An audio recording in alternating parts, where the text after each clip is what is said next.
CPM നേതാവ് KJ. ഷൈനിന്റെ cyber ആക്രമണ പരാതിയിൽ ഒന്നാം പ്രതിയും കോൺഗ്രസ് പ്രവർത്തകനുമായ ഗോപാലകൃഷ്ണന്റെ വീട്ടിൽ പോലീസ് പരിശോധന നടത്തി. കേസിൽ ഒന്നാം പ്രതിയായ ഗോപാലകൃഷ്ണൻ ഒളിവിലാണ്. നാളെ ഹാജരാകണമെന്നാവശ്യപ്പെട്ട് പോലീസ് നോട്ടീസ് നൽകിയിട്ടുണ്ട്. ഗോപാലകൃഷ്ണന്റെ മൊബൈൽ ഫോൺ പോലീസ് കസ്റ്റഡിയിലെടുത്തു. ലിഡിയ ജേക്കബ് വിവരങ്ങൾ നൽകും. ലിഡിയ, പരിശോധന പൂർത്തിയാക്കി അന്വേഷണ സംഘം മടങ്ങിയോ? നാളെ ചോദ്യം ചെയ്യലിനെത്തും എന്നാണോ സൂചനകൾ? ദിവ്യ, പരിശോധന പൂർത്തിയാക്കി അന്വേഷണ സംഘം മടങ്ങിയിട്ടുണ്ട്. ഗോപാലകൃഷ്ണന്റെ മൊബൈൽ ഫോൺ പോലീസ് കസ്റ്റഡിയിൽ എടുത്തിട്ടുണ്ട്. അത് ഫോറൻസിക് പരിശോധനയ്ക്ക് വിധേയമാക്കും. കൃത്യമായ ഡിജിറ്റൽ തെളിവുകളും കാര്യങ്ങളും ഒക്കെ പോലീസിന് ശേഖരിക്കേണ്ടതായിട്ടുണ്ട്. അതുകൊണ്ടാണ് മൊബൈൽ ഫോൺ പരിശോധനയ്ക്കായി ഫോറൻസിക് സംഘത്തിന് കൈമാറുന്നത്. കേസിൽ ഒന്നാം പ്രതിയാണ് ഗോപാലകൃഷ്ണൻ.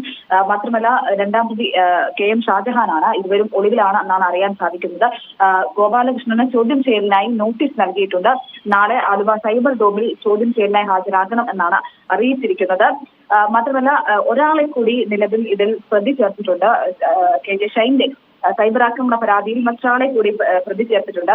യൂട്യൂബറായിട്ടുള്ള കൊണ്ടോട്ടി അബു എന്ന പേരായിട്ടുള്ള യൂട്യൂബ് ചാനലിനെയാണ് പ്രതി ചേർത്തിരിക്കുന്നത്. അതിന്റെ ഉടമയാണ് യാസർ എടപ്പാൾ എന്ന് പറയുന്ന അതിന്റെ ഉടമയാണ് ഇത്തരത്തിൽ നിലവിൽ പ്രതി ചേർത്തിരിക്കുന്നത്. അല്പസമയം മുൻപാണ് ഗോപാലകൃഷ്ണന്റെ വീട്ടിലെ പരിശോധന പൂർത്തിയാക്കി പോലീസ് മടങ്ങിയത്. വിശദമായിട്ടുള്ള പരിശോധനകളും കാര്യങ്ങളും പ്രത്യേകിച്ച് ഡിജിറ്റൽ തെളിവുകൾ കേന്ദ്രീകരിച്ചുള്ള പരിശോധനകൾ പോലീസ് നടത്തിവരികയാണ്.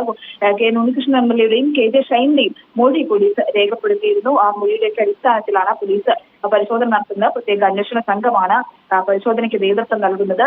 എന്തായാലും നാളെ ഗോപാലകൃഷ്ണൻ ചോദ്യം ചെയ്യലിന് ഹാജരാകേണ്ടി വരും എന്നാണ് അറിയാൻ സാധിക്കുന്നത്. ദിവ്യ, കെ.ജെ. ഷൈനിന്റെ സൈബർ ആക്രമണ പരാതിയിലാണ് ഇപ്പോൾ കോൺഗ്രസ് നേതാവ് ഗോപാലകൃഷ്ണന്റെ വീട്ടിൽ അന്വേഷണ സംഘം എത്തി പരിശോധന നടത്തിയത്. നാളെ ചോദ്യം ചെയ്യലിനെത്തണമെന്ന് പറഞ്ഞ് നോട്ടീസ് നൽകിയിട്ടുണ്ട്. ലിഡിയ ജേക്കബാണ് വിവരങ്ങൾ നൽകിയത്.